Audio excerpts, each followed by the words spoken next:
Well, good morning. My name is Mary Larson. I'm with the Oklahoma State University Library, and today is September 3rd, 2009. And I'm here at the Muskogee Public Library in Muskogee, Oklahoma, with Dr. Virginia Schoats. This interview is being conducted as part of the Muskogee African American Heritage Oral History Project, which is part of the Spotlighting Oklahoma series. And thank you so much for joining us today. It's a pleasure to be here.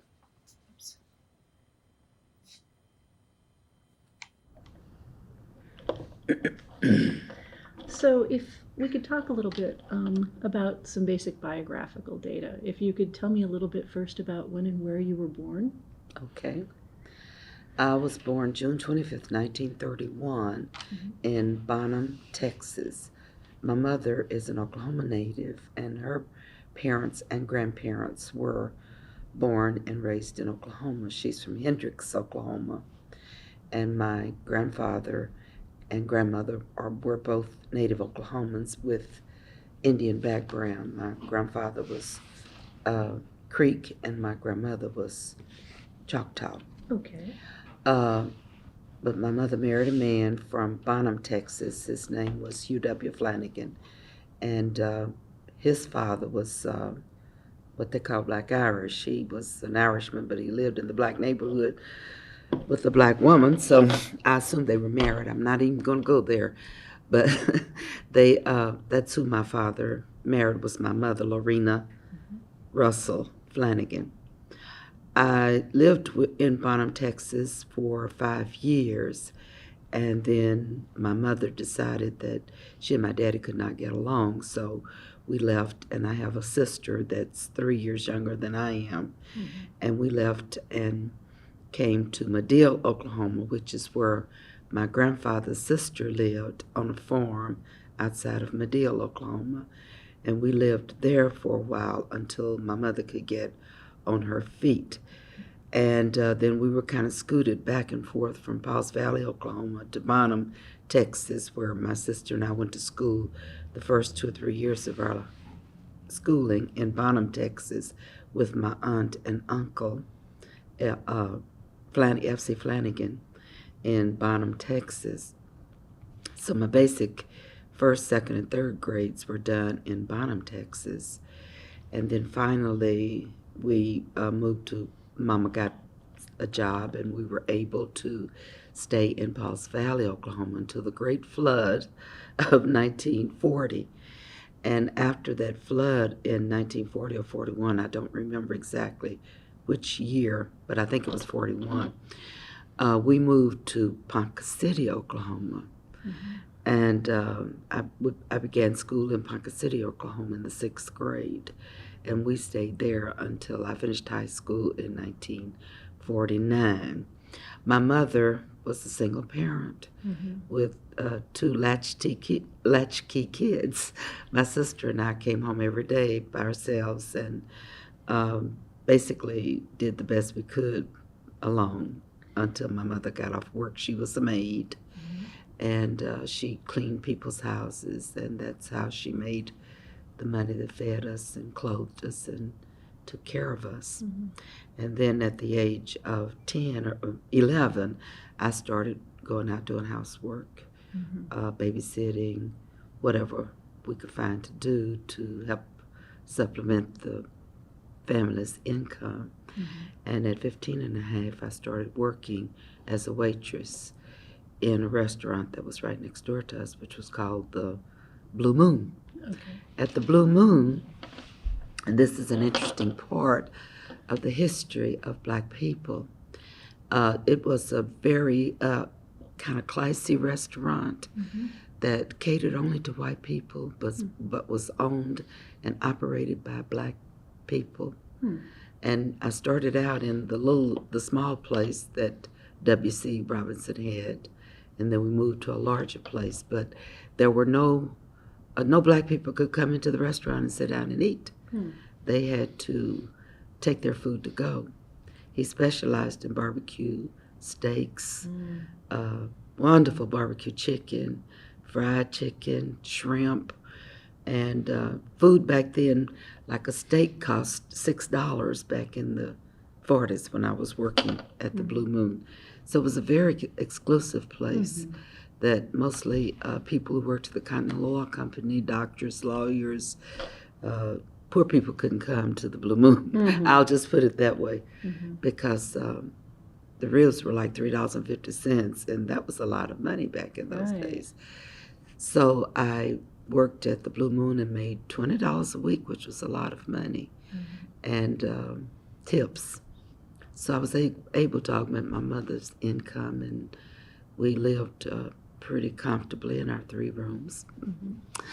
That's how I grew up. I graduated from high school in 1949. And my band teacher, who was C.J. Fowler from Muskogee, Oklahoma, thought I was pretty good with my instrument, which was the baritone horn. And he got me a scholarship at Grambling and at Langston University, $25 a semester, and asked me where would I like to go. So I thought, I better not get too far away from home, as poor as I am, because I knew I had no financial support from my mother, who was making probably $9 or $10 a week. I think I was making more money than my mother was. And people gave me clothes, people she worked for, so I didn't have to buy a lot of clothes. It was like I never had to want for much of anything, because the people in Montgomery City were so good to me. And they could see we were struggling, but they also could see that I was working, that I was trying to be somebody. And I was amazed at how generous the people were. Was that a very tight community there? Well, we lived in south of South Avenue. You know, black people did. We lived on 3 streets, basically, 11th, 12th, and 13th Streets. The black people lived in the same area. And we had our own church, we had our own school, our own library. We had our own fun places, nightclubs, or whatever you want to call them. They weren't really nightclubs, they were just places that people would go and have a good time, dance and whatever. We had our own grocery store right there in our community on 12th Street, 11th Street, 13th Street, 10th Street. That's where we lived. And then we went out of the community to work. But they came in, white people came into our community to eat, to have parties, to have a good time. It was strange. So there was some back and forth. It was, a lot of it. And the people who came to the Blue Moon were very generous with me. That's all I can remember, is how nice everybody was and how they tried to help me. Once they found out I was going to college, they were so generous to me. And I would have to come back home from Langston to work on weekends to raise my tuition, my room and board, and whatever I needed. And the recession came about that same time. And so I was having a very difficult time because there was no money. Everybody was out of a job, and it was tight economically. I got through my first year pretty good, but by my second year, I was struggling. And when I went to ask the employment people at Langston for a job, basically I was told that I didn't need a job because they could see me walking around on campus with all these pretty clothes on. And there were kids out there who had only one dress or one pair of pants, and they needed a job a lot worse than I did. I didn't need a job. Besides, I think being half white, they thought I had money too. So anyway, they would not give me a job. So I kept trying to go back home to work and struggle to get the money I needed. And I'd almost made up my mind to join the Air Force or to do something like that so that I wouldn't have to go back and wait tables for the rest of my life. I thought, that is no future for me. But a very kind lady asked me if I would stay with her and help her with her 3 kids, because her husband was graduating in December and she had a place to stay. She had food to eat, but she didn't have any money to pay me. All she could offer me for helping her with the kids would be just to live with her and eat with her. And I accepted it. So I moved out of the dormitory in December and moved into what they call Vetville with Jenny Mae Jarrett. And she had a son named Billy and a daughter named Sandra and a daughter named, well, her baby daughter had not been born at that time. We still correspond with each other. So that's what I did for the rest of the second semester of my sophomore year. And I raised enough money during the Christmas holidays to pay for my tuition and buy my books. And I lived with her for the summer and the fall, the spring and the summer of 1951. So at the end of the year, 1951, the summer, she graduated. And the nurse, I was now working in the infirmary. So I was making $17.50 a month, and that was enough to pay for what I needed. And the nurse asked me if I would stay with her. She had 4 little grandchildren whose mother was not able to take care of them. The oldest was like 5, and the youngest was like 1. Wow. And she asked me if I would stay with her and take care of them, because she had to work 24-hour shifts at the infirmary. So I stayed with Mrs. Watkins, and that was a year I'll never forget. Because I was taking 18 hours and trying to take care of 4 little children. I don't know how I survived it. I look back over my life, and I know that God must have been strengthening me. You didn't ask for all this, did you? Is this that's wonderful. No, this is exactly. So I stayed with Mrs. Watkins, 51, in the spring of 52, and took care of her 4 grandchildren. And I had the complete responsibility for getting those children out to nursery school every day, then going to class, picking them up, bring them home, cooking for them, washing, cleaning up, Which is feeding them. more than a full-time job. She paid me nothing. All I got was room and board. So by this time, I had met my husband, Albert. He graduated in the spring of 51, and we got married. And by the spring of 52, well, by the summer of 52, he had gotten a job in Topeka, Kansas. He had a college degree, but he couldn't get a job in Oklahoma teaching because we were going through the first beginnings of integration in Oklahoma, and they weren't hiring any black teachers to amount to anything. So he was in Topeka, Kansas, and Wichita, working as a carpenter. And so the summer of 52, I got pregnant.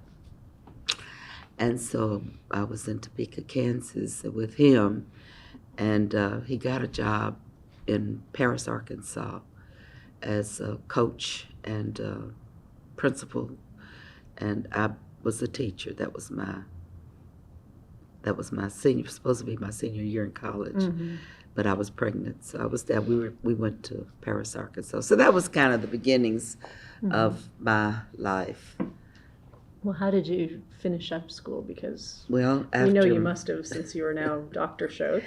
After my second baby, she was 6 weeks old, in 1954, I said, I must go back to school. And he got a job coaching and teaching in Chandler, Oklahoma, which was very close to Langston. And another girl and I roomed together and took turns babysitting our babies. Mama kept my oldest little girl, and I took Janice with me, my baby, and started back to school. And that finished up my degree in 1955. Then came back to Ponca City and taught a year. My husband then he had received a notice from Chandler in the summer telling him that they would not be needing his services because they were integrating the school. That was in July of 55. And how often did that happen? All the time. We got letters at the end of the year, or sometimes, it was mostly June and July. We'd get letters that saying the school was being integrated and they were closing our school and they wouldn't need our services anymore. And so then we would have to hustle around, try to find another job. So he was able to get another job because he was working on his master's degree at OSU. And he met a Mr. Adams from Hugo, Oklahoma, who hired him. And then my principal in Ponca City hired me. So I was an English teacher in Ponca City. He was a science teacher in Hugo, Oklahoma. We were that far apart from each other for 54 and 55. Was it the same school in Ponca City that you had gone to? It was the same school I graduated Same principal, from. probably? Same principal I graduated under. So he knew that he was getting a quality Right. Quality he was teacher. getting a workaholic. So that's my early years. How did you decide that you wanted to be a teacher? Was that something you'd always wanted It was to just do? kind of thrust upon me because I really had, when I graduated, I didn't know what I wanted to. I didn't even know about college. I didn't know anything. But Mr. Fowler just kind of led me on. And then my BTU, Baptist Training Union person at my church, St. John Baptist Church in Ponca City, told me, he said, "Now, Virginia, I'm going to take you to Langston because I know you do not know what you're doing." I said, "No, sir." People gave me the luggage I had and the trunk, everything I needed. People in Ponca City gave it to me. And he said, "I'm going to take you out to Langston because I'm pretty well known." He was a chauffeur at Continental Oil Company. And he had about 5 or 6 kids. I don't know, some of them were my age. And who was this again? His name was Mr. Dewberry. Okay. And Mr. Dewberry put me in one of the cars from Continental Oil Company and took me to Langston, introduced me, and then went over and introduced me to the vice president for academic affairs. "And you take care of this is my daughter, and I want you to take care of her." So that's how I got on the campus. Well, I still didn't know anything about majors. I didn't know anything about what to do. And I remember one of the deans told me, he said, "Well, I tell you what, since you're getting a scholarship in music, why don't you just go ahead and major in music?" I said, "Okay." So there was Mr. Davis, who later came to Muskogee. Mr. Davis was over the band. And so he just kind of took me under his wings, and he said, "Okay, here are the classes that you need to take the first semester, the ones you need to take the second semester." And they were basic classes: English, math, history, government, science, and of course music.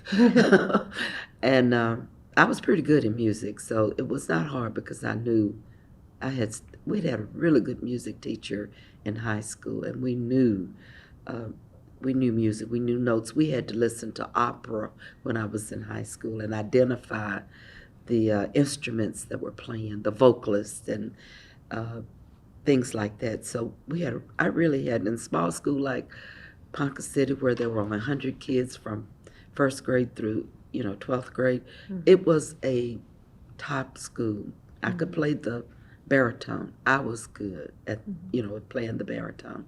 I'd had piano lessons. My church had given me piano lessons, and I was just prepared in music. But the second semester, they told me that I would have to take piano lessons on campus at $18.50 an hour. I could barely raise tuition and room and board. I knew I couldn't stay in music. So I switched my major to English, and that's how I got to be an English major. And it was just to escape the $18.50 fees for piano lessons. Have you stayed active in music over the years? Yes, I'm still I sing with my choir, and any opportunity I get, I participate in musical things, but not the way I did in Ponca City, because I was in the community, we'd have the great musical every winter, every Christmas, the Handel's Oh, Messiah, Mm-hmm. and I would always participate in that, and I was in everything that they had that had to do with music. But since I've been in Muskogee, I have not, ventured out that far. Mm-hmm. But I do sing in my choir church. Now, how did you and your husband end up in Muskogee? Okay, he taught in Hugo in 1954, 55, and 55, 56, and 56, and 57. And of course, I got my letter from Ponca City Attic School in 1956 saying that the high school would be merged with Ponca City High School. They would no longer offer high school courses, high school programs at Attucks in Ponca City. So I was told that they would not be needing my services anymore. They did place the math teacher, Dr. Percy Hyde, who later became president of Maryland State Eastern Shore. They placed Mrs. Hunter, who had been a social studies teacher there for years. They placed Mr. Hunter, who had been in math and industrial arts. But the rest of us, I think, basically they let us go. And that would have been how many of you? I mean, We had a high school. We had, it's vague kind of in my mind right now, but we had English, math, histories, all the courses, and they hired people who had no degrees to replace us. That's what was so harmful. All of us had master's degrees. I didn't, but the majority of the other older teachers had master's degrees that they had gotten at. We couldn't get master's degrees in Oklahoma because there was no college that would accept black people.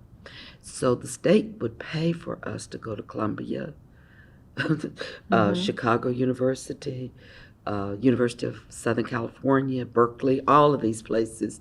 So our teachers had their master's degrees from other colleges. Well, a lot of them went to University of Kansas too, and so they had master's degrees, and they replaced us with students who were still going to college, rather than hire black teachers in the high school. So after my 54, 55, that's when I went, 55, 56, because I graduated in 55. Fortunately, I was pregnant again, so I went to Hugo and stayed with my husband until Jennifer was born in 57. Then I came back to go to work at the Blue Moon so I could make some money. And he got a job in Muskogee in 57. And he moved here. His mother lived here. So he lived here in Muskogee, and in 57 he came out, started coaching football with Uncle Walter Cox, and started teaching science and driver's ed at Manual Training High School. So I was still in Ponca City in September. But by the middle of September, he had found us a house on 18th Street. So we moved out, my three girls, we moved to Muskogee. We never went back to Ponca City much anymore, maybe that Christmas, and that was it. And I never worked anymore after that at the Blue Moon. That was the end of the Blue Moon. That was the end of it for me. What were your first impressions of Muskogee? I was really kind of a little bit, I'm going to be frank, I'm going to be truthful, in awe of Muskogee, because I had been here as a girl. We used to have meetings over here with the Federated Club, and I thought it was such a large city. I can remember the Martin Luther King Center being the library and sort of the gathering place for the Federated Club girls. We would come in the summer, and they would, seems like everybody was so sophisticated and worldly, and I thought, oh, I'm kind of scared of Muskogee. It's so big. It's the same way I felt about the house that my husband purchased while I was in Ponca City in December of 57. We went home, my children and I, again to work and make money. And when I came home, he picked us up at the bus station and he said, I have something I want you to see. I said, what is it? He said, well, it's a house and I think you'll like it. So he pulled up in the driveway. The girls and I got out and we came into the house. All my furniture was in the house at 715 Fond du Lac. It's Martin Luther King now. That house was so big. It was 9 rooms. You know, we lived in a 3-room house, me and my mother and sister. And then even after we moved here to Muskogee, we lived in like a 4-room house. I'd never even seen hardly a house that big before. And I said, oh, it's so big. 9 rooms. But he had bought that house. And that's where we raised our family. So as far as Muskogee was concerned, I thought it was a really big place. I think they had 40,000 people living here. It was the 3rd largest city in the state of Oklahoma. A lot of black people. And they seem to have been so sophisticated. That's what I said about the people in Muskogee. They were extremely sophisticated. So was Fond du Lac, which is now Martin Luther King, was that in the larger I'll tell you about African Muskogee. American There were 3 areas in Muskogee that the people, black people who had money lived. One was the first place my husband took me, which was on 18th Street. And in that neighborhood, Miss Upshaw lived on my left. Mrs. King, a elementary teacher, lived on the right. And across the street, there were Mr. Hudson and Mrs. Hudson. Mr. Hudson was a superintendent. Mrs. Hudson was a elementary teacher at Douglas. And just all up and down that neighborhood lived people, pretty prominent people. They had gardens. They had beautiful homes. The homes were decorated beautifully. They were just very cultured, and that was one of the neighborhoods that black people lived in that was pretty prominent. Then where my husband moved us to, that was a mixed neighborhood, and you had white people and black people living in there. Across the street were the Hibblers, and the Hibblers, Reverend Hibbler was a minister of First Baptist Church, and his children, like Mrs. Hibbler, was worked for the government. She lived in Washington, D.C., but her other daughter was a librarian. And I know Dr. Herbert Hibbler came out of that family. He became president, of Indiana University, was president of Florida State University. You've heard of Dr. Hibbler. Right. Okay, that's who lived across the street, Tammy. But in all of and across there was Mr. Hodges and Mrs. Hughes, and just right all in that neighborhood, Mr. Riley. And this was a very prominent doctor right next door to us. We had doctors and lawyers, and that's who lived on Fond du Lac. And right down 9th Street, you had lawyers and doctors and teachers. And then in the neighborhood, they started building houses right up the street on 7th Street and on Terrace Boulevard. And that was prominent blacks who lived in those neighborhoods. Okay. And so Muskogee had a lot of prominent blacks. We had like only 1 or 2 in Ponca City, like we had only 1 doctor, and we had maybe 1 lawyer. But here in Muskogee, there were lawyers on every corner. There were dentists and medical doctors and prominent people who we never had to go to white doctors if we want to. I remember we all liked Dr. Reynolds. He was a white doctor, and a lot of black people would go to him. But mostly we went to Dr. Chandler or Dr. Smith or Dr. Tollett or the other Smith, and there was Robert Smith and Fred Smith. One was a physician and the other was a dentist. We never had to go out of our neighborhood. We wanted lawyers, Dr. Kimball, Attorney Kimball, Attorney Twine. The Twines were prominent lawyers, and you just didn't have to leave your neighborhood.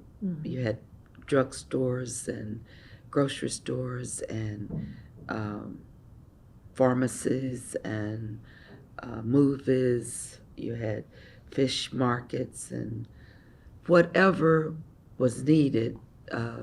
We spent our money in this one place, 2nd Street, around in that area. Cleaners, up where the hat mall is place. now. Yeah, There. I get teary-eyed when I think about what they did to us. HUD came in and destroyed our neighborhood. And I get teary-eyed when I think about it because it was so unnecessary. If they had kept it, they would have been a lot better off because it would have been a great tourist attraction. But they didn't. Well, and it sounds like it was such a vibrant neighborhood. It was. It was. But they decided that's not the way they wanted Muskogee to look. And, of course, now it's dead. But you could go down 2nd Street and anything you wanted was there.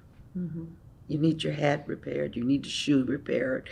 You need your clothes cleaned. You need fish sandwich. You want barbecue. You want groceries. You needed to go to the bank. You had a place there you could borrow money if you needed. It was just right there. Everything you ever needed. Everything you needed. Your pharmacy, drugstore. You could sit and drink a malt. You didn't have to go and get a malt, take it outdoors as we had to do in Park City. You want a movie, you could go inside. You didn't have to sit in the balcony. What were the movie theaters there? The Roxy and it was right there on 2nd Street. Then they had a dance hall. They go up there and have bands, live bands, and ladies would dress up in their finery and men would dress up in their suits, tuxedos, and go to really nice dances. And they had clubs, they had organizations, they had teas with real silver and finger food, and this Muskogee was quite a place when I came here in 1957. And how have you seen that change over the years? It's just not the same anymore. Paper plates. We would have died if you had served us on paper plates. We had real china, and I had a hard time because I was a poor girl and didn't know anything about all of that. But I'm a quick learner. And so it didn't take long for me to become acclimated to what Muskogee had to offer. It was very, very highly cultured. Now, when do you think that started to change? After integration. So would you say the late 60s? Because I don't know when certain things in Muskogee We started losing our businesses in the late 60s, early 70s, when they decided that they integrated the schools in 1970. And that was the beginning of the end for cultural. When I left Muskogee, we left in 1970 because my husband refused to be a coach at the high school. They named the principal the coach. I'm not going to have time to tell you everything. But we can at least get started with it. They had co-principal, Mr. Adams and the principal at Muskogee High School were co-principals. And then they offered my husband, who had gone to the state, both in basketball and football. Because they had quite the teams. My husband, Albert Schoats, is a legend because he was, along with Uncle Walter Cox, a excellent football coach, excellent. And they had gone to the state on several occasions, and he had one of the better teams. I mean, people came to his games. It was so crowded. They had no room for them to sit. They had to bring chairs and stuff in. And same with his football team, basketball team. And so when they offered him co-coach at the high school, he was devastated. He could not accept that because the coach that he was going to be coaching with had not been successful. And so when they told him that they were going to retire the coach at Langston, they were interested in him becoming a coach at Langston. Mr. Duncan, Herman Duncan, who was on the Board of Regents for OSU. I know you probably heard his name, but he was such a dynamic person. Mr. Duncan called him and said, Schoats, I know you don't want that coach thing out of high school. He said, no. Would you like to go to Langston as head football coach? I would say, yes, sir. He didn't even hesitate. Mm-hmm. And so they retired the coach at Langston and hired Albert as head football coach at Langston. So we left Muskogee in 1970. Now, had you been teaching at Yes. Manual too? No, my first job in this area, I couldn't get a job teaching in Muskogee schools. They had, let's see how many elementary schools. They had Douglas, Dunbar, Wheatley, Langston. I think they had 4 elementary schools. They had a junior high school, Sadler Junior High School, and Muskogee Manual High School. And I could not get a job. I substituted, but I couldn't get a job teaching because jobs were priority here, and everybody wanted to teach in Muskogee. So my first job was in Taft. Okay. So I worked a year in Taft teaching English, and was let go at the end of the year because I didn't know the politics of Taft. You had to do some things that were really illegal to stay on in Taft, but superintendent didn't tell me until the end of the year when they had to let me go. So then I didn't work another year, and then the next year I went to work at Haskell. And I taught English and French at Haskell for a couple of years. And then they hired me in Muskogee because of my French background. They were bringing French into the school system. And they hired me as an elementary teacher at Douglas. And I taught French in elementary school, 6th graders. I loved it. So I did that. That's very progressive. Yeah. I mean, to have languages at at least it would have been the children today when I see them, bonjour madame, I say, you still remember? I remember that French, and that was in like 1964, 65. But I taught French in elementary, and then the last year in I'm trying to think what year that was. They took me from Douglas and took me out to Persian. So I had to go out there for a year, and then I got pregnant with my last daughter, and I wasn't going to be in school in September. Principal came and said, we're going to keep your job open for you, but we don't want you to come back to Persian. We want you to go to Western High School and teach English and French. So I said, okay. So that's what I did, 69 cents. Well, actually 68, 69, and then 69, 70, they made me a counselor. So 69, 70, I was a counselor at West Virginia High School. First counselor they'd ever had. I kept having to go back to school. My degree was in secondary English and French.